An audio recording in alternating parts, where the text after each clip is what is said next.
Bonsoir et merci de votre fidélité à la télévision nationale. Téléphone portable quand tu nous tiens.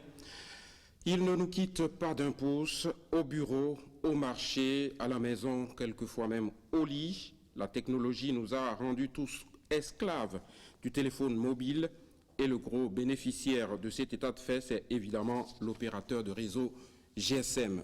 Mais au-delà du profit, n'y a-t-il pas arnaque au bout du fil ?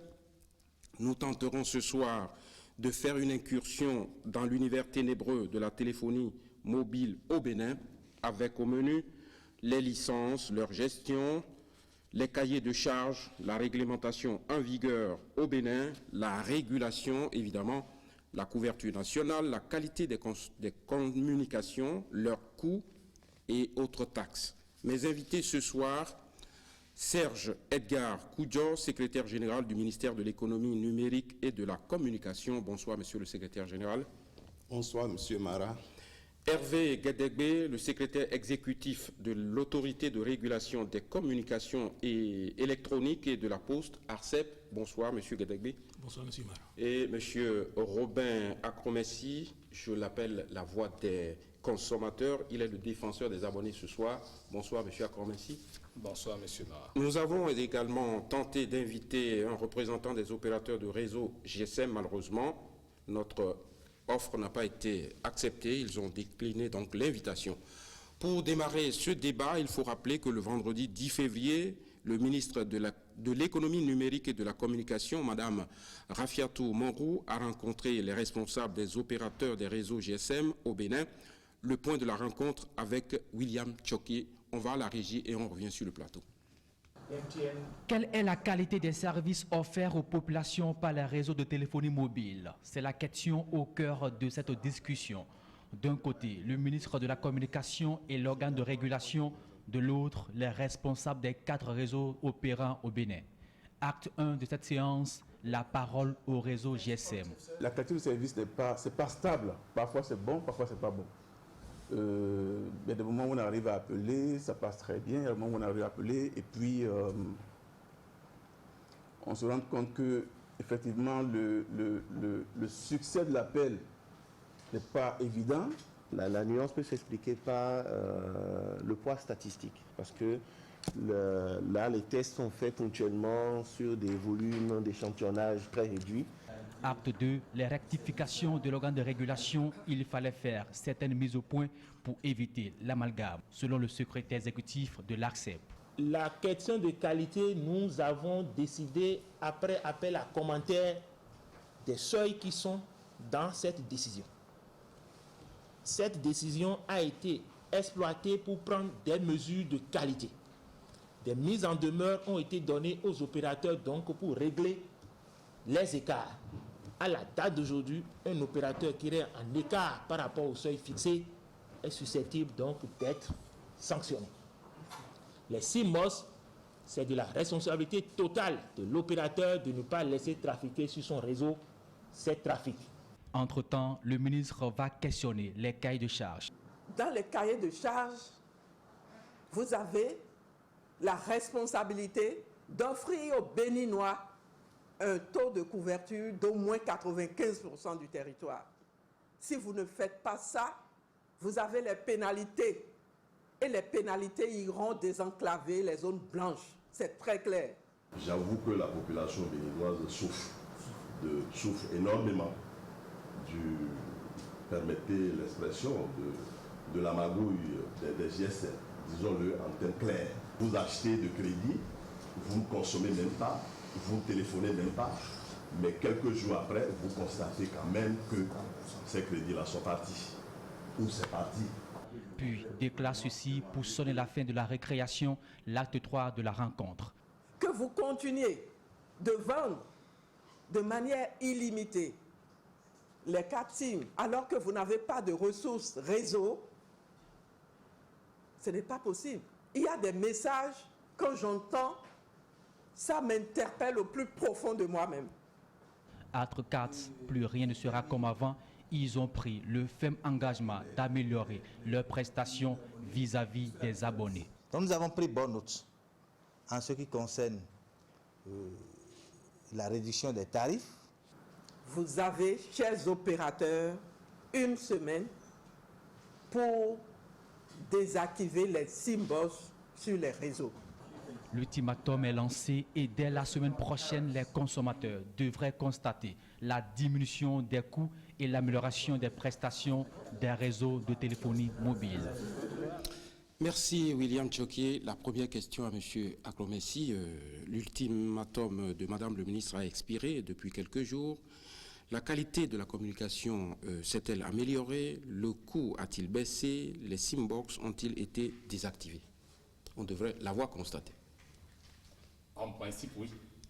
Bien. Mais qu'est-ce que vous avez nous, on s'est exercé à évaluer un peu. Nous avons fait un petit sondage pour voir si il y a eu un certain nombre d'améliorations. On a posé par exemple 5 questions à quelques consommateurs sur les réseaux sociaux, à savoir déjà est-ce que les gens ont constaté que lorsque vous appelez quelqu'un, vous avez en principe les 4 barrettes au niveau du signal qui définit que vous avez une bonne connexion au réseau. La deuxième chose, c'est de savoir si on a continué d'avoir des problèmes d'échec d'appel.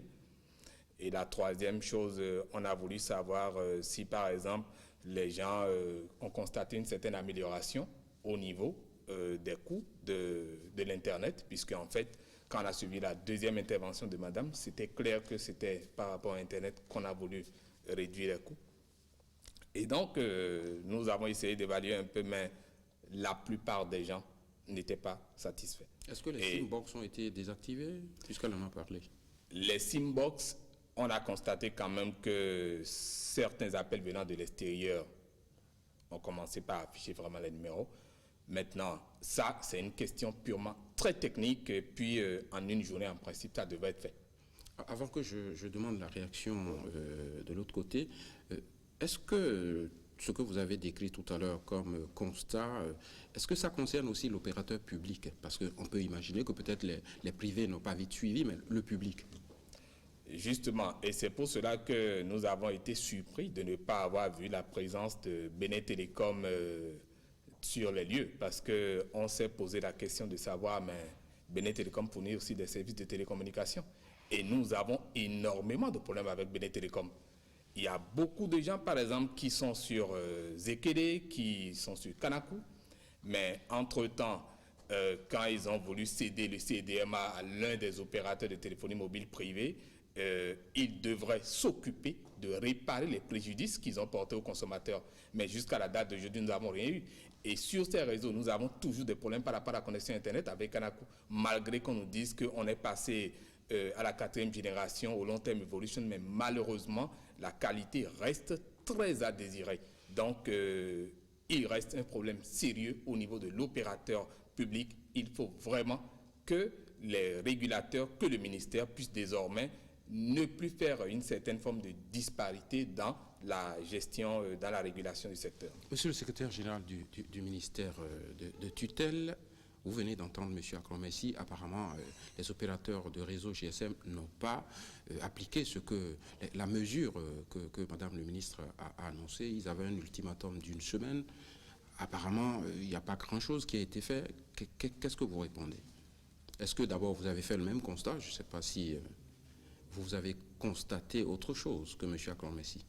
Non, le constat que vient d'exposer M. Aklomesi, je ne dirais pas que c'est un constat qui conclut au non-respect par les opérateurs de l'ultimatum de Madame le ministre de l'économie numérique et de la communication. On peut noter dans ces propos une correction mitigée. Des mesures mitigées ont été apportées à la situation constatée. Je dis cela parce qu'il vient de dire que par rapport au SIM-box, il a pu constater que les appels venant de l'extérieur prennent leur nomenclature réelle. On les identifie par rapport à leur pays de provenance.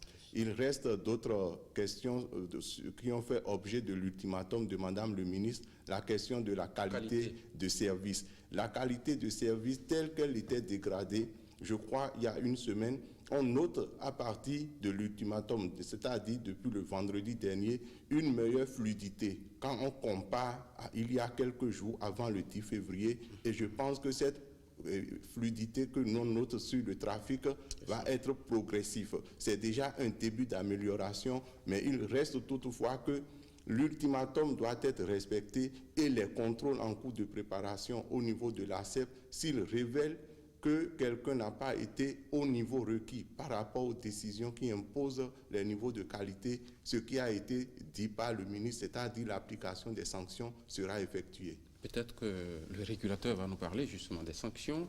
À quoi s'exposent les opérateurs des réseaux GSM? Oui, merci M. Marat. D'abord, est-ce que vous avez fait le même constat que le secrétaire général ou vous pensez comme M. Akrobessi qu'il n'y a pas franchement d'amélioration? Je voudrais, avant donc d'en venir à parler du constat qui a été fait, rappeler à mon sens l'ultimatum de Madame le ministre. Très bien. L'ultimatum de Madame le ministre est intervenu suite donc à des accompagnements que le gouvernement a fait aux opérateurs.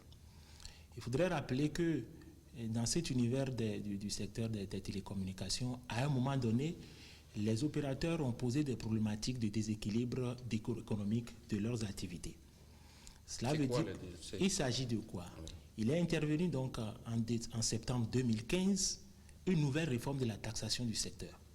Et cette nouvelle réforme de la taxation du secteur a été évoquée donc par les opérateurs comme un frein à l'investissement, comme un frein à l'effort qu'il faut faire sur les taxes. Ça signifiait quoi? Que le gouvernement a augmenté les taxes, c'est ça? Les taxes avaient été donc augmentées à cette époque et également dans la loi des finances 2016. Cette requête des opérateurs qui était en fait une demande pour pouvoir respecter donc un certain nombre d'obligations a été donc accédée par l'État à travers la loi des finances 2017. Donc, le message, l'ultimatum du ministre est une invitation obligatoire donc à ces opérateurs de partager l'effort que le gouvernement a fait sur donc les consommateurs. Il reste maintenant la question de la mise en œuvre. Ce que nous pouvons remarquer donc pour cette dernière semaine, les opérateurs ont produit des offres, ont suscité des offres, ont mis en place des offres qu'ils ont proposées aux populations. Il reste à savoir maintenant l'analyse de ce mécanisme pour s'en rendre compte. C'est quoi ces offres? Oui. C'est technique. Voilà. Vous voyez, aujourd'hui, nous avons des services de base que les consommateurs souscrivent. Vous avez le service voix, vous avez le service data, les services de messagerie et autres. De plus en plus, il est recommandé aux opérateurs de proposer donc des services innovants, des services qui soient dans un package qui permettent donc aux consommateurs d'être dans leur budget et de pouvoir donc satisfaire leurs besoins de communication. Parce qu'il faudrait le rappeler aujourd'hui, la nécessité de la qualité, l'importance de la qualité se développe au fur et à mesure que les télécommunications sont devenues donc un outil de qualité de vie. Parce que nous sommes passés du téléphone comme mode de communication au téléphone comme outil de formation, outil de distraction, outil de loisir, outil de gouvernance, outil de sécurité. À partir de ce moment, la qualité de vie du consommateur est influencée donc par cet outil qui est l'outil de télécommunication. Donc, les exigences de qualité vont en s'accroissant au niveau du consommateur. De la même manière, les exigences de qualité vont en s'accroissant au niveau des gouvernants. Et donc, ces deux questions mises ensemble font qu'on demande aux opérateurs de télécommunications d'innover dans les propositions de services qu'ils doivent faire donc désormais aux consommateurs. Mais avant d'innover, nous parlons de quelque chose de concret. Je ne sais pas si j'ai été distrait pendant que vous parliez, mais nous avons parlé du coût. De toutes les façons, quand je téléphone, je veux que ça me coûte moins cher. Et je crois que Madame le ministre a été claire là-dessus. Et M. Akromessi dit il n'a rien constaté. Je ne sais pas, qu'est-ce que vous en dites? C'est là que je vais en venir. D'accord. Les offres standards qui étaient sur le marché sont des offres où on vous dit vous téléphonez à telle unité monétaire la seconde ou à telle unité monétaire la minute. De plus en plus, il se développe des offres où l'ensemble des services de communication est dans un paquet. C'est-à-dire qu'on vous dit, je vous offre 5 000 francs de crédit, avec ça, vous téléphonez pour tel nombre de minutes, vous faites de la data pour tel volume et vous envoyez tel nombre de messages. À partir de ce moment, il faut donc modéliser pour avoir une idée de l'évolution donc de la baisse des tarifs. Et donc, c'est à ce rôle que le relais de l'autorité de régulation a pris et le président de l'autorité de régulation donc, a invité ses opérateurs le vendredi dernier où une séance de travail a été faite donc, pour évaluer les niveaux de baisse des tarifs qui a été observé. Pour faire court, rien n'a changé. Des choses ont changé, mais aujourd'hui, on ne peut pas encore faire l'évaluation parce que c'est des offres de package. Et qu'est-ce qui a été décidé? Le président de l'autorité a convenu avec les opérateurs dans la semaine prochaine, donc, d'évaluer le niveau de baisse pour qu'on puisse dire vraiment aux populations et au gouvernement quel a été le taux significatif de baisse et auquel cas où cette baisse n'aurait pas été remarquée, l'autorité de régulation se verra obligée donc de procéder à un encadrement tarifaire. Très bien. Monsieur le secrétaire général du ministère, je ne sais pas si vous voulez réagir suite à cela. Sinon, ma question c'est de savoir, en ce qui concerne la couverture, Madame le ministre parle de 95% du territoire national. Aujourd'hui, on a quelle idée? Quand on prend les différents opérateurs, on ne veut pas faire de la publicité, mais vous pouvez toujours les citer, si c'est pour donner une vue de leur couverture aujourd'hui. Oui, pour donner une vue de la couverture, nous pouvons dire que globalement, le pays n'est pas couvert comme l'ont stipulé les conventions et cahiers des charges. C'est-à-dire, au moment de la signature de chaque convention et de chaque cahier des charges avec les opérateurs, il a été prescrit à chacun d'eux par rapport à un calendrier, le niveau de déploiement où il devrait se trouver. Aujourd'hui, je crois que toutes les échéances sont arrivées à terme. Ça veut dire que si on fait une évaluation à ce jour, on devrait être effectivement au niveau 95% tel que Madame le ministre l'avait stipulé dans cette déclaration la semaine dernière. Mais le constat qui a été fait au dernier contrôle montre que certains opérateurs ont eu des difficultés et n'ont pas pu assumer comme cela se devait la couverture du territoire conformément à leurs conventions et à leur cahier des charges. Mais quand on signe un contrat, les difficultés, on envisage les difficultés. Quand on signe un contrat, on le respecte. Lorsqu'on ne le respecte pas, qu'est-ce qu'on fait en ce moment? Oui, c'est là encore toute l'importance de l'intervention de Madame le ministre par rapport à la couverture du territoire évaluée en termes d'obligations. Il a été dit clairement que l'ARCEP, en procédant à une mesure, s'il advenait que quelqu'un n'a pas soldé cette obligation, les voies de procédure étant totalement épuisées, les mises en demeure ayant été régulièrement administrées, il ne restera qu'à prononcer la sanction. Et je crois que c'est un mécanisme un peu complexe pour aller évaluer. Mais la sanction, c'est quoi? En général, on va rompre le contrat? On peut aller jusqu'à la rupture du contrat. Le palier des sanctions au niveau de la régulation est progressif. D'abord, vous êtes soumis rigoureusement à une mise en demeure. Lorsque l'on fait le contrôle et qu'on constate que vous n'avez pas honoré une obligation telle que la couverture du territoire, on vous met en demeure au bout d'un délai précis de procéder à la régularisation de votre situation. Si au bout de ce délai, vous n'y procédez pas, on peut passer à une sanction contre vous. Cette sanction peut être une pénalité fixée à un pourcentage de votre chiffre d'affaires qu'on vous applique. Et ce pourcentage, je crois, ça varie entre 1 et 4% du chiffre d'affaires qu'on applique à l'opérateur. On peut aussi réduire la durée de votre licence. Si par exemple vous avez signé la licence pour 10 ans, une pénalité dans ce sens, constatant la récidive dans le non-respect d'une obligation, peut amener le régulateur à vous sanctionner en réduisant d'une année, voire de 2 années, la durée de votre licence.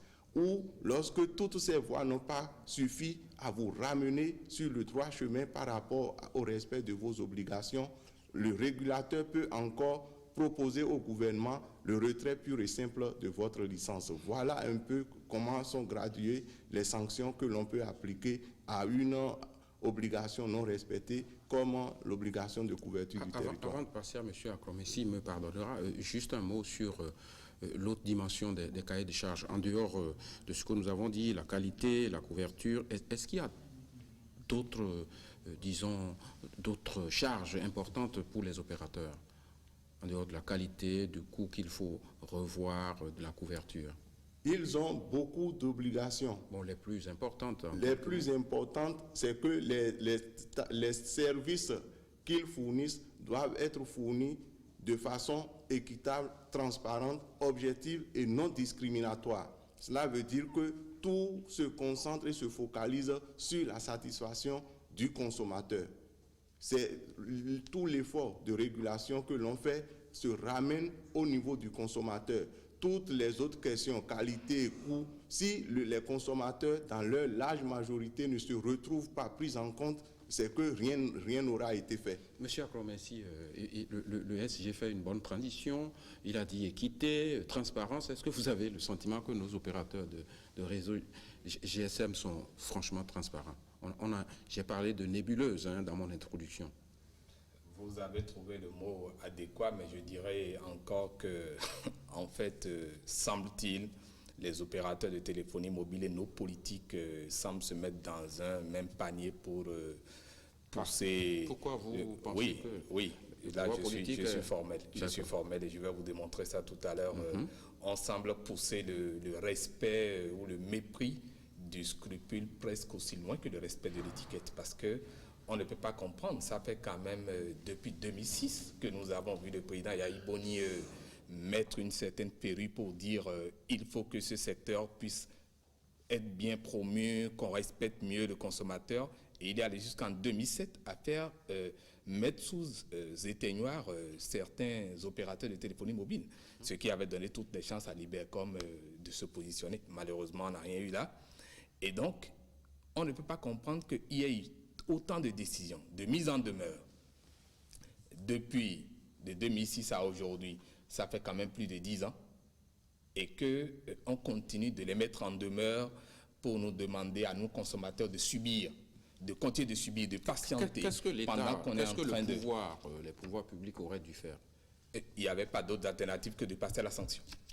On aurait fait des sanctions, par exemple, que ces structures auraient payé des amendes en termes de plusieurs dizaines de milliards, que ça aurait renfloué les caisses de l'État. Ça aurait permis d'avoir les moyens pour construire des écoles, pour construire des centres de santé. Et je crois que ça aurait rendu encore plus service aux consommateurs. J'avoue que l'ARCEP avait pris une décision salutaire. C'est vrai que ce n'était pas à la hauteur de ce que nous attendions. Nous avions tellement mis la pression que l'ARCEP a fini par sanctionner les opérateurs de façon spécifique. Je vais les nommer. MTN Move, c'est une décision qui existe. Et à raison de 178 millions vous avez dit de crédits et Move. D'accord.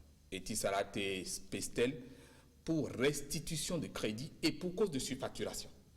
Ça veut dire qu'il y avait cette surfacturation depuis nous dénoncions, mais c'est vrai que nous, malheureusement, l'association de consommateurs, on n'a pas souvent les moyens pour faire des analyses, pour faire des études, pour pouvoir révéler, pour dire nous avons les preuves exactes que telle situation est subie par les consommateurs. Mais je dis à partir du moment où l'ARCEP a reconnu pour une fois, il faut les féliciter, mais je dis la sanction n'était pas à la hauteur. On aurait fait mieux. Et aujourd'hui, avec toute cette situation, je crois que ça ne devrait pas poser un problème pour Madame la ministre, Maurou Rafiatou, de pouvoir prendre une décision pour faire des amendes à ces opérateurs de téléphonie mobile-là et les amener à se corriger, parce qu'on voit dans les pays voisins. C'est ce que j'allais vous demander. On a vu au Nigeria. Oui, on en a vu. Oui, quel type de sanctions on applique là-bas, puisque vous en parlez? Mais c'est des sanctions pécuniaires. On a amené par exemple un des opérateurs qui se retrouve au Bénin ici à payer des milliers de dollars. Et puisque vous en termes de milliards. Et puisque vous présentez un tableau comparatif, très rapidement, un tableau comparatif des tarifs au niveau de la sous-région. Il vient d'en parler. Si on fait ici peut-être 50 francs à la minute, j'en sais rien. C'est 1 franc la seconde, ça fait 60 francs la minute au 60 francs là, voilà. Oui. Et ailleurs, au Togo, c'est quoi? Bon, au Togo, c'est vrai qu'ils étaient à un tarif un peu plus élevé. Ils sont en train d'approcher nos tarifs. Ça doit tourner autour des 68 francs aujourd'hui, je crois. Ils sont en train de vouloir réguler. Mais il faut dire, honnêtement, c'est là où on ne reconnaît pas souvent l'effort que font les associations de consommateurs. Si on a pu en arriver à 1 franc la seconde, c'est parce que nous nous battions. Et que l'autorité de régulation a fini par avoir la nécessité avec le ministre d'alors pour qu'on puisse passer à ce tarif de 1 franc la seconde. Ça n'a pas été facile. Mais l'autre problème, il n'y a pas que les appels. Il y a la data, il y a Internet. Ouais.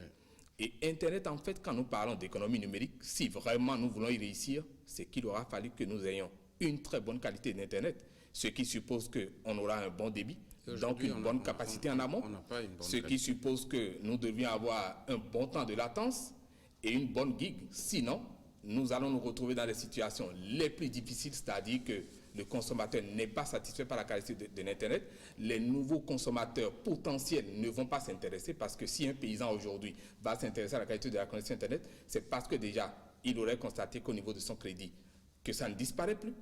Et c'est là où moi j'attendais beaucoup plus Madame le ministre. Je voulais la voir parler de ces questions de disparition, parce que nous avons fait beaucoup de travail avec l'autorité de régulation. Très bien. On va donner la parole à celui qui représente Madame le ministre. Vous réagissez par rapport à ce que dit M. Akombessi? Oui, je respecte l'opinion de M. Akombessi, surtout en ce qui concerne l'entame de ses propos pour se rendre qu'il vient d'achever. Je ne partage néanmoins pas le fait qu'il pense que les pouvoirs publics et les opérateurs sont à mettre dans le même panier. Je dis non, ils ne sont absolument pas à mettre dans le même panier, dans la mesure où précédemment j'ai réitéré que tout ce que nous faisons aujourd'hui comme effort se dirige vers la satisfaction du consommateur, et tant que les consommateurs, dans une limite raisonnable, ne sont pas satisfaits, c'est qu'il nous reste à faire. Je veux prendre pour preuve aujourd'hui la volonté affichée du chef de l'État, son Excellence Patrice Talon. Nous avons conscience du rôle important qu'il entend faire jouer au secteur de l'économie numérique, en structurant la nouvelle politique de déclaration du secteur. Vous avez vu, il a voulu sortir de la réalité de communication électronique pour passer à l'économie numérique. Cela veut dire que la révolution numérique s'étend désormais à toutes les activités économiques. Et c'est dans le même schéma que Madame le ministre, depuis près de 10 mois, après une série de rencontres avec les opérateurs pour les sensibiliser, les rappeler à l'ordre, a tenu une dernière séance de vérité le 10 février dernier. Quand on écoute la véhémence avec laquelle elle a martelé la nécessité de revenir dans l'ordre normal des choses, je crois que ça, la seule, devrait pouvoir quand même rassurer les consommateurs. Je ne veux pas dire aussi tout ce que Madame le ministre fait comme pression sur l'ARCEP pour appuyer ses efforts en vue d'aboutir à la satisfaction. Les sanctions, on les attend. Vous avez dit depuis 10 ans, il y a eu seulement une sanction fébrile. Mieux vaut tard que jamais. Et je vous réitère que, comme cela a été dit, tous les segments qui ont été listés, couverture du territoire, maîtrise des tarifs, qualité de service, si les contrôles qui se produisent régulièrement révèlent que quelqu'un n'est pas dans la bonne posture, à partir du moment que les procédures ont été totalement épuisées pour passer à la sanction, vous allez attendre de voir si effectivement il y aura sanction ou pas. Et je vous rassure qu'il y aura bel et bien sanction. Les consommateurs n'ont qu'à prendre le ministre au mot, et que les opérateurs aussi sachent que cette épée de sanction, elle est bien aiguisée, qu'elle plane sur leur tête. Celui qui tombe dedans, il sera frappé. Monsieur Gadagoué, avec vous, souvent, je vais faire des petits exercices vraiment pratiques, parce que au-delà des théories générales sur l'économie numérique, il y a des petits aspects simples. Quelqu'un appelle, son crédit est terminé, il passe 500 francs et il doit rembourser 550 francs, ce qui fait quoi, 10% du taux d'emprunt. Est-ce que c'est normal, ça, comparé même au taux que pratiquent les banques? Ça, c'est des choses concrètes que les téléspectateurs voudraient comprendre. Oui, je sais bien que c'est difficile auquel je dois me soumettre. En fait, nous avons évalué ces questions pendant longtemps avec les opérateurs, même avec les associations de consommateurs. Parce qu'il faut commencer d'abord par dire que les offres de services doivent être liées à la concurrence et obéir aussi au choix des consommateurs. Nous avons posé ce débat avec les opérateurs et ils nous ont reconnu, ils ont dit que c'est un produit d'un groupe et que pour le moment, ils n'ont pas de possibilité donc pour réduire les tarifications, la taxation. Nous leur avons demandé... Est-ce qu'elle est juste d'abord d'appliquer 10%? Moi, c'est la question que je vous pose. Est-ce que, sur la base de quoi, et est-ce que c'est normal? Est-ce que c'est légal? Ma réponse serait délicate parce que la question de tarification, c'est une question de concurrence d'offreurs et de demandeurs. S'il y avait plusieurs offreurs qui étaient capables d'offrir le même produit à des tarifs différents ou à des taux différents, le consommateur aura donc le choix. Puisque quel est le produit? Ce que vous me dites me paraît grave. Non. Si demain je vais continuer. un homme se réduit, Non, là, avec ne pas se peut-être la réduire. mort de Libercom, je ne l'annonce pas, je ne le souhaite pas non plus. Mais si vous dites ça, demain, il peut vous dire donc c'est 20% de... Non, vous allez Parce qu'ils ne sont pas nombreux. Non, vous allez comprendre. D'accord. Vous allez comprendre. Je souhaite que nous prenions le débat sur qu'est-ce qu'on veut faire aujourd'hui, qu'est-ce qui se passe hier. Pourquoi je dis cela? Dans le document de politique sectorielle, qui a été la déclaration de politique sectorielle du secteur, il a été prévu l'émergence d'acteurs efficaces. Il a été prévu donc de renforcer la concurrence. Parce que le seul moyen donc de permettre aux consommateurs d'avoir des produits de qualité à des prix abordables n'est pas la réglementation des prix, puisque nous sommes dans un système libéral. Donc, c'est pour ça que la problématique que pose le ministre aujourd'hui, c'est quoi? C'est que déjà, un certain nombre d'éléments ont été satisfaits par le gouvernement et à la date d'aujourd'hui, on peut demander donc à ces opérateurs de réduire les prix. C'est là où nous sommes. Nous avons réduit les taxes d'interco. Hier, quand vous appelez, quand un opérateur... Ils sont passés de 23 à... Non, ça c'est de 27 francs à 10 francs. C'est-à-dire que quand vous appelez d'un réseau, et Move par exemple, à un réseau Spastel, le réseau Move doit reverser à Spastel 27 francs avant. Très bien. Depuis le 1er janvier 2017, nous avons ramené cette taxe à 10 francs. Nous avons la taxation sur les volumes qui était d'environ 23%, qui est ramenée à 10%. Nous avons les opérateurs qui ont posé des problématiques de difficultés pour la couverture du territoire qui étaient liées donc aux ressources rares comme les fréquences et autres, pour lesquelles l'État a satisfait. Donc nous sommes maintenant au moment où les facteurs de base, l'État a joué son rôle, le gouvernement a joué son rôle, donc rien ne doit plus arrêter donc le respect des obligations, donc la sanction des opérateurs. Et en cela... Et j'ai envie de vous poser la question, la sanction des opérateurs, c'est vous? Oui, bien sûr. Oui, qu'est-ce que vous faites? La sanction aura lieu. Le ministre a recommandé, indiqué qu'il faille prendre les mesures cette semaine.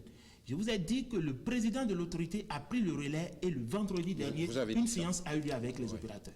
Le lundi prochain, à partir de demain matin, il y a une session du conseil de régulation qui se penche sur ces différentes questions et apporter donc les réponses. Et je vous ai dit ici, en termes de tarification, on donne d'abord la liberté à l'opérateur de proposer une tarification suite donc aux recommandations, aux invitations du gouvernement. Ça, c'est la première étape.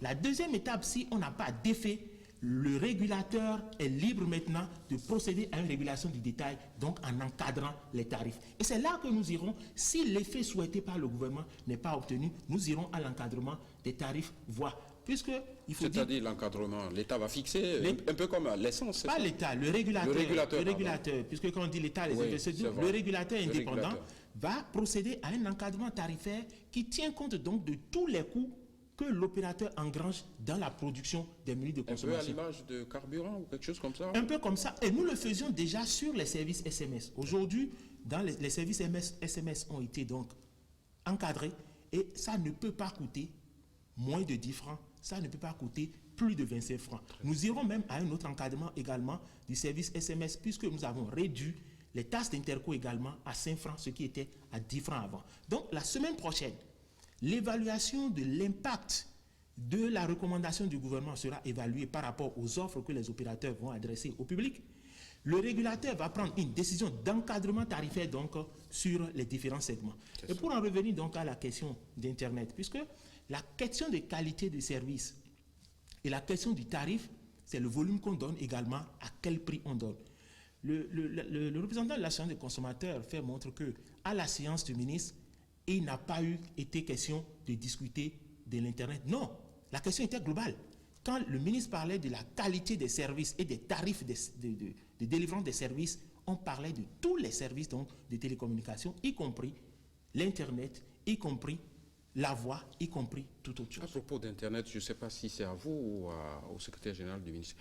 Qu'est-ce qui plombe la qualité de l'Internet, franchement? On nous a dit le Bénin aura un haut débit, on nous a parlé de câbles sous-marins, je n'ai plus les mots techniques, de fibre optique, nous entendons beaucoup de mots, mais qu'est-ce qui plombe concrètement la qualité de l'Internet? Merci beaucoup. Le Bénin, sur la qualité de service, a souffert par le passé d'une certaine insuffisance au niveau des infrastructures. Nous avons certes des ressources en capacité. Je veux nommer les 2 câbles sous-marins qui atterrissent sur nos côtes. Mais après l'atterrissement des câbles, il faut que ces câbles soient déportés sur le continent et que les équipements adéquats soient mis à bout pour les rendre vraiment opérationnels. Tout ça n'est pas fait. Ceci n'est pas encore fait. Et je vais rassurer quand même pour dire que nous sommes en train de sortir parce que, à travers les projets phares que le gouvernement a mis en œuvre suite à l'élaboration du nouveau document de politique sectorielle, il y a un investissement de bout en bout pour animer tous les segments et donner sur toute l'étendue du territoire. Toutes les 77 communes sont prévues pour être câblées et offrir d'ici le court terme des services Internet haut et très haut débit. Le court terme, c'est quand? Le court terme, le programme s'étend jusqu'en 2021, mais je crois avec les réalisations telles que la programmation de l'implémentation des réseaux est faite, nous pouvons espérer déjà les premières livraisons pour 2018, tout au moins. La mi-2018, nous allons commencer par conjuguer au passé tout ce que nous décrions, que ce soit sur la qualité, que ce soit sur le débit, que ce soit sur la continuité du service Internet. J'anticipe un peu sur notre débat. J'avais prévu d'en parler plus loin, mais je peux vous poser la question. Est-ce que le passage au numérique va changer quelque chose pour toutes ces questions? Je ne suis pas technicien, donc pardonnez-moi si c'est idiot de le dire. Est-ce que le passage au numérique va changer quelque chose? Vous êtes en train de faire allusion à la TNT. Oui, à la TNT. Oui, l'avènement de la TNT au Bénin, ajouté à l'Internet haut et très haut débit, va célébrer au niveau de notre pays la convergence technologique. Donc cette convergence des réseaux qui se passe un peu partout autour de nous, ça va être une réalité effectivement lorsque les équipements de l'économie numérique, c'est-à-dire des télécommunications, vont s'ajouter au passage à la télévision numérique, nous célébrerons définitivement effectivement la convergence. Monsieur Akromessi, j'ai toujours une petite question un peu idiote, mais je la pose toujours. Je n'ai pas de réponse satisfaisante. Vous êtes sur le plateau, on nous prélève autant que ceux qui sont ici de temps en temps 200 francs pour des sonneries, etc. C'est quoi ce prélèvement? Et moi, je pose une question un peu concrète, parce qu'on parle d'escroquerie. Quand j'ai ma sonnerie de je ne sais quel artiste béninois, je ne vais pas en faire de la publicité, j'entends soit Sagouan ou quelqu'un d'autre, est-ce que ceux-là, ils profitent des prélèvements? Parce qu'on ne peut pas nous faire entendre la musique des artistes en nous prélevant nos 200 francs par mois parce qu'on nous offre des services, mais ceux qui sont les producteurs de ces œuvres, qu'est-ce qu'ils gagnent? C'est justement une triste situation parce que apparemment le ministère du Commerce et le ministère de la Justice semblent absents et le ministère de la Culture aussi semble absent dans ce débat parce qu'on ne peut quand même pas exploiter des œuvres d'artistes. On parle de droits d'auteur sans que les bénéficiaires ne puissent jouir puisque ça a posé de sérieux problèmes. Les opérateurs vous diront parfois qu'ils restituent à un certain organisme, il paraît qu'il y en a 2, mais un national bien connu qui s'occupe des droits d'auteur parlant des artistes et autres. Mais malheureusement, les artistes se plaignent de ce qu'ils n'ont pas les dividendes. Et c'est parce qu'ils ne s'organisent pas. S'ils s'organisaient, ils pouvaient rester des structures en justice et puis réclamer des dédommagements. Donc ça signifie en termes clairs que les opérateurs GSM les grugent. Ben, ils font un business, ils font un business dont les propriétaires des œuvres ne jouissent pas toujours énormément. Et je voudrais revenir sur quelques problèmes pour dire, parlant des offres promotionnelles par exemple, vous savez, c'est des trucs sur lesquels malheureusement le consommateur n'est pas très éveillé. Parce que quand on parle d'offres promotionnelles, l'offre dure peut-être 3 mois. Mais le problème c'est que si l'autorité de régulation ne suit pas convenablement, si le ministère ne suit pas convenablement, c'est que l'opérateur de téléphone a eu le temps de faire son business, il ramasse ses sous, et l'autorité se rend compte après qu'il y a eu beaucoup de procédures dont le consommateur n'a pas vraiment profité, il n'a pas pu jouir du service convenablement, et l'autre a eu le temps déjà de préparer encore une autre offre de service promotionnelle, et ça continue. Mais ça remonte au problème des emprunts de crédit, par exemple, qui sont taxés à 10%. Mais en réalité, il y a une décision de la BCEAO qui spécifie qu'on ne peut pas faire des prêts dans notre pays à plus de 24%. Et là, c'est 24% là pour les SFD, les systèmes financiers décentralisés, ce qu'on appelait les institutions financières et donc 24% là, c'est ce que 24% là. Mais ici, nous sommes à 10% pour à peine 72 heures. 48 heures. Quand on évalue, nous nous retrouvons à près de 2000% là. Ça nous pose un problème. Et je me dis, si un ministère des Finances existe dans notre pays, de l'économie, il y a quand même des structures, il y a par exemple la Direction générale des affaires économiques, qui devrait pouvoir réfléchir sérieusement sur ces questions pour voir, mais qu'est-ce que notre peuple perd? Est-ce qu'en réalité, ça revient dans le budget de l'État? Quand je pense par exemple qu'on a réduit de 23% à 10% pour les taxes, je me pose aussi l'autre bonne question. En réalité, quel est l'impact réel que ça a sur le consommateur que je suis? Parce que si c'est sur le bénéfice que la réduction est faite, mais en fait, je veux bien que quand l'opérateur s'est fait beaucoup de bénéfices, qu'il puisse donner un peu à l'État, au budget. Mais vous me permettez de poser directement la question à monsieur le secrétaire général du ministère. C'est la question qu'on se pose aussi. Qu'est-ce que ces opérateurs apportent au trésor public? Les contributions que les opérateurs doivent parce que apporter. je pose la question, parce que dans l'opinion publique, quelquefois il y a des hypothèses, j'allais dire un peu vicieuses. On se dit, bon, l'État est peut-être complice des opérateurs parce que, bon, les réseaux leur apportent de l'argent, donc ils n'ont pas intérêt à trop les menacer. Répondez à cela. N'importe comment, les opérateurs sont des investisseurs. Et dans notre pays, il y a un régime qui régit et gouverne les investissements. Et ce régime est applicable aux opérateurs de téléphonie, tout comme aux autres opérateurs exerçant dans n'importe quel autre secteur d'activité. Les opérateurs de téléphonie mobile apportent des contributions à l'État. Et ces contributions démarrent déjà dans le coût de leur licence. Quand on fait les procédures d'attribution de licence, il y a un coût qui s'accroche à l'exploitation au Bénin par les opérateurs de leurs activités. Les redevances sont de différentes natures, des contributions au développement du territoire, les contributions au développement du service universel, les contributions à la recherche et tout autre type de contributions sont mises à leur charge et sont indexées sur leur chiffre d'affaires. Aujourd'hui, les licences sont à combien? C'est un rappel peut-être pour les téléspectateurs. Il y a plusieurs catégories de licences. Il y a plusieurs catégories de licences. Il y a les licences technologiquement neutres qui ont été fixées à 50 milliards et les licences des réseaux... 50 milliards par opérateur, c'est ça? Par opérateur. D'accord. Par opérateur. Et les licences des réseaux de téléphonie mobile de normes GSM, ça variait entre 30 et 33 milliards. Je vais revenir sur toujours les déclarations de mon ami Robin Akonbessi pour dire que nous devons à notre peuple un certain nombre de vérités. Et ils ne sont pas, en tant que consommateurs, dans leur position, ils ne sont pas censés effectivement être au courant de toutes choses. Je vais revenir sur la question des droits d'auteur à payer aux artistes pour dire que il n'y a pas... Le principe a été posé.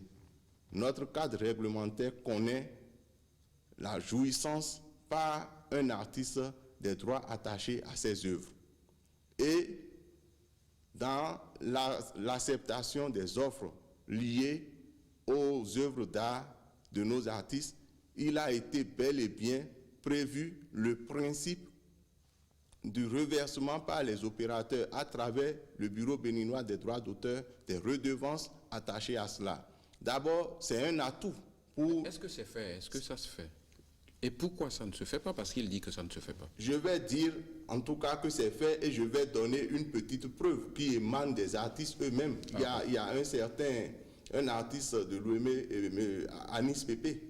Si vous suivez ses œuvres, il a chanté pour reconnaître et remercier pour le reversement de redevances qui découlent de l'exploitation de ses œuvres.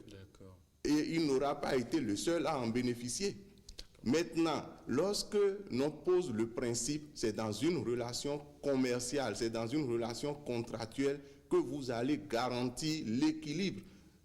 Au niveau du ministère et de l'ARCEP, ce que nous avons à faire et qui a été fait, c'est de savoir qu'il y a des droits d'auteur qui doivent être respectés dans le cadre de l'exploitation des œuvres musicales. Maintenant, est-ce que le profit qui est fait par l'opérateur est partagé de façon juste et équitable au niveau des artistes qui sont porteurs de ces chansons. C'est à eux de voir avec Donc, la il faut que structure. les artistes s'organisent. Ils doivent s'organiser avec le BUBEDRA qui les gouverne. Nous avons déjà veillé à ce que cette obligation-là soit satisfaite. Et je crois que ça devrait pouvoir être accompagné par les efforts des autres aussi. Monsieur le secrétaire exécutif de l'ARCEP, c'est vrai qu'on a déjà abordé un peu la réglementation, mais est-ce que très rapidement vous pouvez nous dire en quelques mots la mission de l'ARCEP et qu'est-ce qu'elle elle a fait, cette autorité, comme action ces dernières années? J'ai lu que vous avez fait un audit, vous avez fait faire un audit, je ne sais pas quelles sont les conclusions de cet audit, très rapidement. Oui. La mission de l'ARCEP, donc, c'est de mettre en œuvre la réglementation éditée donc, par le gouvernement et suivre le cahier des charges et les conventions que les opérateurs ont signées avec le gouvernement. Vous avez des moyens de contrôle technique, des moyens de répression? Oui, cette question nous a été souvent posée. Nous avons les moyens de chaque époque. Nous avons les moyens jusqu'à aujourd'hui, nous aurons les moyens de demain et le gouvernement nous y accompagne à la voie. Et c'est d'ailleurs l'un des rôles les plus importants, c'est d'ailleurs ce qui est la protection de l'utilisateur final. Et ce rôle a été dévolu et protégé donc par la loi 2014-14 relative aux communications électroniques et à la poste, à son livre 7. Et c'est donc tirant de ces principes que l'autorité doit réaliser régulièrement des missions de contrôle pour s'assurer que les opérateurs délivrent les services en conformité avec les normes. Et qu'est-ce que l'autorité a fait? L'autorité a mis en place ces normes-là.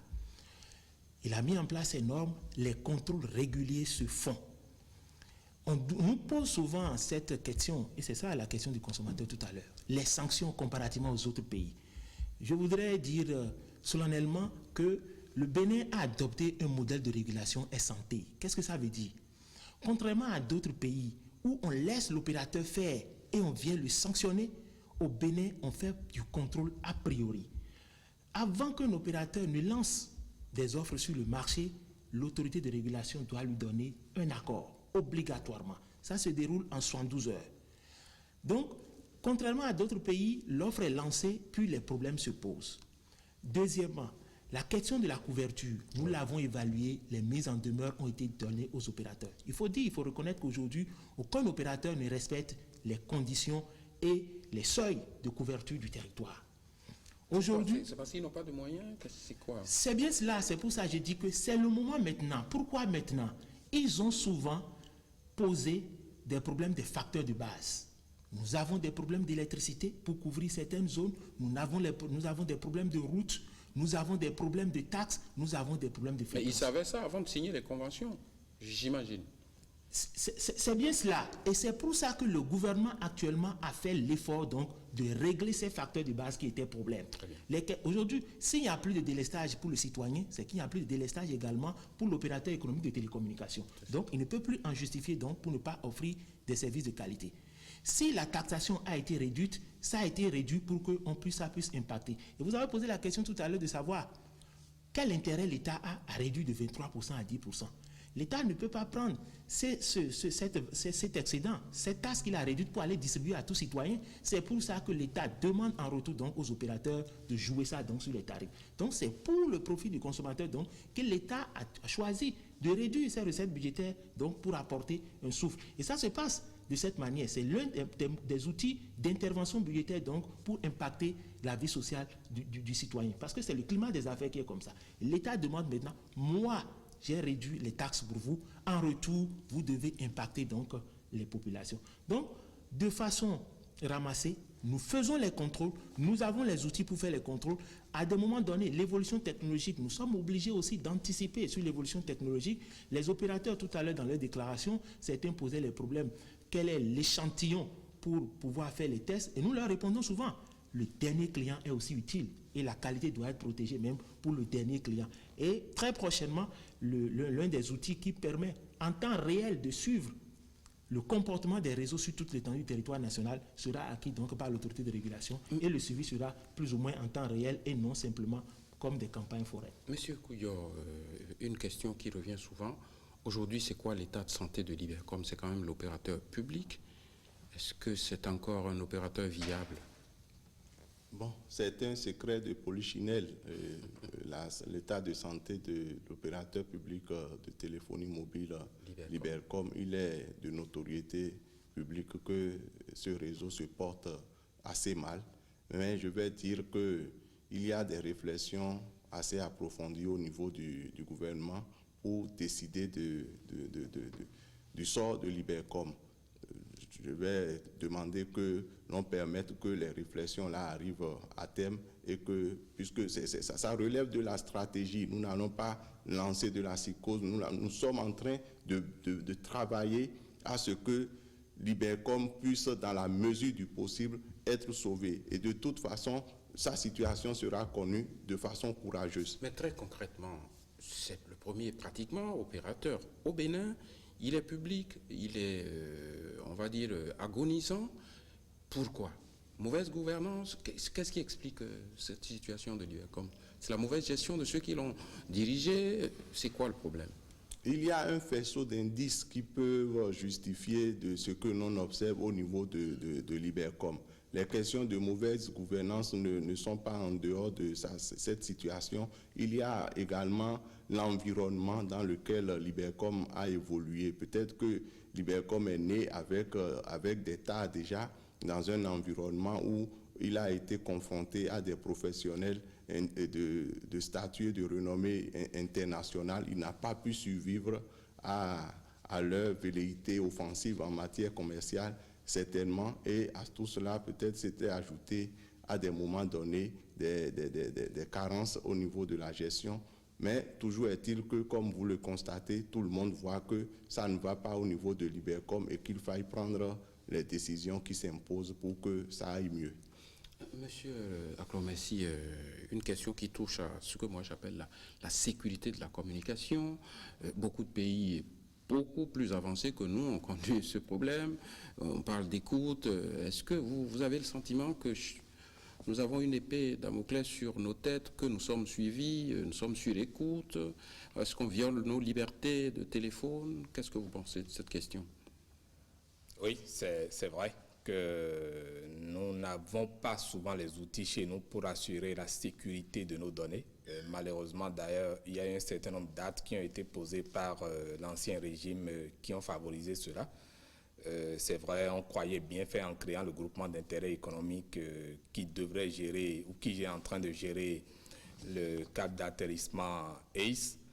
Mais aujourd'hui, c'est qu'on a donné la possibilité à ces opérateurs-là de gérer tout ce qui concerne nos données, mais directement en interconnexion avec l'extérieur. Et là, nous ne savons pas réellement ce qui arrive de nos données, sans compter déjà que même au niveau des données que ces opérateurs collectent chez eux, ça fait un autre problème. Est-ce qu'aujourd'hui, nous avons les technologies pour pouvoir mieux régenter le secteur? C'est une autre question. D'ailleurs, le problème s'est posé. Le week-end, j'étais dans une banque quand j'ai appris qu'il y a près de 50 comptes qui ont été comme ça désarticulés par quelques esprits malins, ce qu'on appelle les hackers. Et donc, ça nous pose de véritables problèmes de sécurité. L'autre problème aussi, on avait laissé ces opérateurs. C'est ça qui a généré les questions de Simbox. Ils étaient libres de gérer l'interconnexion. Et donc, ça a posé de sérieux problèmes. Et j'estime que c'est une occasion pour que l'autorité de régulation prenne encore le taureau par les cornes et que le ministère déploie les moyens technologiques parce que c'est une affaire de recherche. Très bien. On a l'expertise probablement, mais on n'en fait pas usage. On est presque à la fin de l'émission, ça va très vite. Je vais poser une question à monsieur le secrétaire général du ministère avant qu'on fasse, que la technique nous permette de faire un dernier tour de table. Cette question, c'est sur les réseaux sociaux que je l'ai lu, puisque les réseaux sociaux aussi font partie aujourd'hui de notre quotidien. Quelquefois, c'est la bonne information, quelquefois, c'est pas toujours la bonne. Et ces réseaux annoncent ce qu'ils appellent la révolution Orange au Bénin, c'est-à-dire la venue de l'opérateur Orange de France. Qu'en est-il exactement? Il n'en est rien que l'on peut dire tout de suite. Ce que l'on peut dire, c'est que le gouvernement travaille à introduire dans le secteur, réorganiser le secteur et introduire des acteurs capables de porter la politique sectorielle au niveau des espoirs du chef de l'État par rapport à sa vision de ce secteur. Mais jusque-là, les procédures ne sont pas ouvertes pour que l'on puisse prétendre que c'est tel ou tel autre qui est envisagé pour venir dans la sphère de notre pays par rapport à cette nouvelle réalité. Aujourd'hui, c'est des supputations. Nous allons laisser chaque chose arriver à maturité. Lorsque les compétitions seront ouvertes, nous verrons si c'est Orange ou si c'est un réseau tiers qui gagnera la compétition et entrera sur le marché pour décristalliser le niveau actuel de concurrence qui ne nous satisfait pas.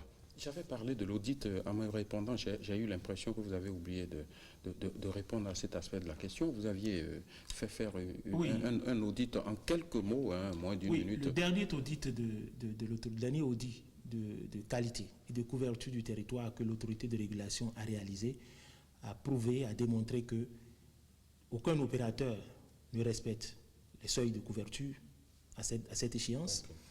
Deux opérateurs ne doivent pas respecter les critères de qualité de service. Un opérateur a écopé d'une interdiction de vente de cartes SIM pendant une durée de 3 mois. Et aujourd'hui, un autre contrôle qui révélerait que ces écarts n'ont pas été corrigés doit ouvrir voie à sanction immédiatement. Monsieur Koudio, j'ai entendu dans l'intervention de Madame le ministre évoquer la vente illimitée des SIM. Qu'est-ce qu'elle a voulu dire? Est-ce qu'on ne devrait pas vendre de manière illimitée les SIM? On devait vendre de manière illimitée pour autant que le marché demande. Mais il faut savoir que les SIM sont portés par des ressources réseau. Vous ne pouvez pas continuer de charger votre réseau en SIM alors même que ce réseau ne présente plus les garanties de qualité. C'est comme si vous voulez mettre dans un titan un tonnage approprié pour un train. Est-ce que pour tous les opérateurs, les abonnés sont tous identifiés? Parce que ça, c'est une exigence aussi du gouvernement pour éviter l'insécurité. C'est une exigence réglementaire, contrôlée, mais il arrive qu'il y a des failles et nous appelons immédiatement à la responsabilité des opérateurs. C'est d'ailleurs pour ça qu'une des mesures de la semaine dernière, c'est de couper toute carte SIM qui est non identifiée sur les réseaux et c'est suivi. Dernier tour de table avec une question. Que faire pour améliorer l'environnement des opérateurs GSM au Bénin? Monsieur Akromessi, on a fini. La première des choses, je crois que c'est cette sanction qu'il faille vraiment faire en termes pécuniaires, parce que quand on parle de retrait d'agrément, moi je suis préoccupé. Si on retire les agréments pour certains, qu'est-ce que les consommateurs vont devenir? Est-ce qu'on a déjà garanti toutes les conditions pour qu'ils puissent basculer sur un autre réseau? Il faudra donc bien y réfléchir pour ne pas jeter le match après la cognée. Et l'autre chose, je voudrais vraiment qu'au niveau de l'Internet, qu'une bonne disposition soit prise pour que les coûts soient suffisamment réduits et qu'on cesse de jouer avec nous, qu'on passe au forfait illimité. On en a besoin. Il faut ça pour que les consommateurs soient mieux intéressés. Merci, monsieur le secrétaire exécutif. Vous avez votre mot de conclusion? Oui, le mot de conclusion, c'est de dire que la baisse des tarifs demandée par le gouvernement sera réalité. L'autorité de régulation se charge du suivi et les questions d'Internet, les questions de qualité de service en général, comme je l'ai rappelé au début de l'émission, les télécommunications font partie de notre qualité de vie. Le régulateur y travaille et je pense que le bonheur quand même est espéré. Monsieur le secrétaire général du ministère, vous avez le mot de conclusion. Merci beaucoup. Merci aussi aux téléspectateurs. Je crois que ce qu'il convient de dire à ce stade de notre entretien, c'est que la politique du gouvernement est claire, les ambitions sont clairement affichées et les mesures urgentes qu'appelle cette politique ont déjà été mises en œuvre et répercutées, comme nous l'avons martelé le long de cette émission, sur les opérateurs. Le gouvernement, on peut considérer qu'il a joué suffisamment sa partition et aujourd'hui, il revient effectivement aux opérateurs de jouer la leur. L'ARCEP est prête pour ceux qui n'auront pas joué et le gouvernement est là, veille au grain, pour que les sanctions aux différentes défaillances pour lesquelles le gouvernement a apporté déjà des solutions, si ces défaillances ne sont pas corrigées, les sanctions vont venir et ce que appellent les consommateurs pour l'amélioration de leur quotidien en termes de qualité et de coût de services de communication électronique au Bénin doit devenir une réalité et non un rêve ou bien une rhétorique. Merci beaucoup. Merci beaucoup, Monsieur le Secrétaire général du ministère de l'Économie numérique et de la Communication. Nous mettons donc un terme à cette émission consacrée justement à l'univers des GSM avec mes invités Serge Edgar Koudjo, le secrétaire général du ministère de l'Économie numérique et de la Communication, Hervé Gadegbe, le secrétaire exécutif de l'autorité de régulation des communications électroniques et de la poste, et puis Robin Akromessi, le défenseur des abonnés qui défend donc les consommateurs du Bénin. Merci à mes invités, merci à vous les téléspectateurs qui êtes restés jusqu'à la fin de cette émission. Merci à l'équipe technique de réalisation. Bonne suite de programme.